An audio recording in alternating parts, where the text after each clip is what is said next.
অনেক দিন থেকেই আমি এটা নেব, নেব ভাবতাম। কিন্তু আমি নিয়েই ফেলেছি। তো এটা কি আমার সঙ্গে থাকতে হবে, দেখতে থাকতে হবে যে পার্সেলটার মধ্যে আমি কি অর্ডার করেছিলাম, কি এসেছে। আসসালামু আলাইকুম এভরিওয়ান, আমি বনি কোরাম। ছিল শনিবার। রোজের মতোই আমাদের ঘুম ভাঙে এই বিড়ালগুলোর মুখ দেখে। আমি তো ওয়েদার না দেখেই আমি কাপড় ভিজে ফেলি একরাশ। আপনারা দেখতেই পাচ্ছেন, একদিকে মেঘলা আর একদিকে রোদ। তো কিছু করার নেই। আমার টেনশন হচ্ছে আমি কি করব এখন। বাড়ির মধ্যে অনেক গাছ আছে, কিন্তু সব থেকে প্রিয় গাছ আমার এই পুদিনা গাছ। তুলে নিলাম এবং কিছুটা পাতা আমি একটুখানি স্মেলটা নিই, খুব ভালো এই গাছটা দিয়েছিল আমাকে আমার এক ভালো বন্ধু। আমি এবার চলে আসলাম চা পরোটা বানাতে। আমি রেডি করে নিচ্ছিলাম। আমরা না আসলে আমরা বলে বলে আমার আমরাই হয়ে যাচ্ছে। কারণ আজ বাড়িতে আমার দুটো জানি শাশুড়িরা আছে, সকলে আছে, বাট আমার বন্ধু ওরা দুজনেই নেই। আর আমার মায়েরারও খুব মন খারাপ, যেহেতু তার ভাই বোন নেই, সকলে গেছে যে যার নানি বাড়ি। তারপর আজকে আমার বরমশাই সকাল সকাল কলকাতায় চলে গেছেন, তাই আমি আর আমার ছেলে একসাথে সকালের নাস্তা করছিলাম। যেহেতু শনিবার সকলেই আমরা বাড়িতে আছি, আর বাটার ছাড়া তো আমার চলেই না। এটা শুনে আবার কেউ হাসবেন না, কিন্তু আসলে আমি বাটারটা খেতে খুব পছন্দ করি। এর আগে রেডি সেডি করিয়ে ওকে সকালে খালি পেটে একটু পানি খাইয়ে দিলাম, সঙ্গে একটু ওকে বাদাম ছাড়িয়ে দিচ্ছিলাম। কিন্তু ম্যাডাম তো এইসব খেতেই চান না, ওনার আলাদাই একটা বায়না থাকে। তারপর ঘরের কাজগুলো গুছিয়ে নিলাম আস্তে আস্তে, কারণ আস্তে আস্তে, কারণ আমার বন্ধুরা কেউ নেই। আসলে আমরা তিনজনে সবসময় একসঙ্গে থাকি, তো তাই ওদের বেশি মিস করি আমি। কিছু করার নেই, আমিও না থাকলে ওরাও আমাকে মিস করে। তো কালকে ছোটদা বলতে আমার ছোট দেওর, তো সেই ভুট্টাগুলো নিয়ে এসেছিল।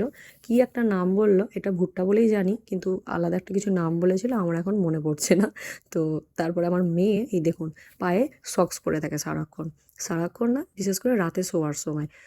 ওকে বলছি যে আজ এখনো তো সকাল হয়ে বেলা হতে যায়, এখনো কেন সক্সটা তুমি খোলোনি?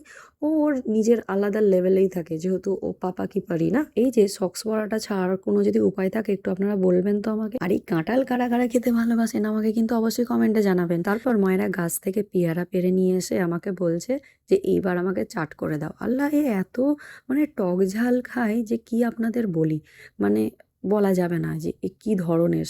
দেখাই যাক ও শেষ পর্যন্ত খেতে পারে কি। আর এই যে আমাদের বাড়ির বিড়াল ছানাগুলোকে দেখুন, সারাদিন ওদের কীর্তিকলাপ সঙ্গেই চলতে থাকে। তারপর আমারও কিছু কাজ ছিল, ওদেরকে মানে কাজটা আমি রান্নাঘরেই করতে এসেছিলাম, কিন্তু ওদের দিকে তাকিয়েই আমি রয়ে গেছি। ওই জন্য ভাবলাম আপনাদের সঙ্গেও একটু শেয়ার করি ওরা কি করে। তারপর একটু আমি আমাদের বাড়ির টুকটাক কাজ একটু করে নিই।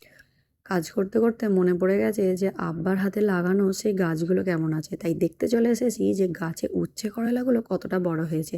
এই গাছগুলো আমার শ্বশুর আব্বা নিজের হাতে লাগিয়েছেন। কিছু কিছু গাছ ওনার হাতে আছে যেগুলো খুব ভালো ফুল ফল হয়। যেমন এটা দেখুন, এটা পেয়ারা গাছ, এতে কিন্তু ছোট ছোট পেয়ারা হয়, বাট এত টেস্টি পেয়ারা হয়, আর কত করে পেয়ারা হয় যে আপনাকে কি বলবো। তো সত্যি মানে শুনেছিলাম যে মানুষের মধ্যে সেই ব্যক্তি উত্তম যে মানুষ সবচেয়ে বেশি উপকার করে।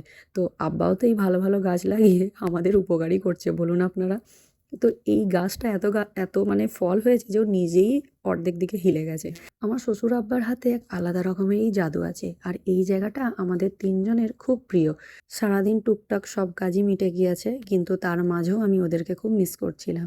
একসাথে আমরা সকলে থাকি, তো তাই আমাদের একা একা থাকতে একদম ভালো লাগে না। যেমন আমি, তেমন ঠিক আমার মেয়েটাও হয়েছে। এবার ও তো রেডি হয়ে গেছে, এবার আমার নিজের কাজ। জায়নামাজটা আমার সব থেকে ভালো প্রিয় বন্ধু আমাকে উপহার করেছিল। আল্লাহ ওকে সবসময় ভালো রাখুক, এটা আমার সবসময় ওর জন্য দোয়া থাকে। আচ্ছা ঠিক আছে, বুঝতেই পারছি আজ ভিডিওটা বড্ড বড়ই হয়ে গেছে। তাহলে আজ এতটুকু, কাল আবার দেখা হবে পার্সেলের ভিতরে কি আছে। তাহলে নেক্সট ভিডিওটা দেখার জন্য তাড়াতাড়ি তো ফলো করে নিন আমাকে, তবে তো কালকে দেখা হবে আবার আপনাদের সঙ্গে।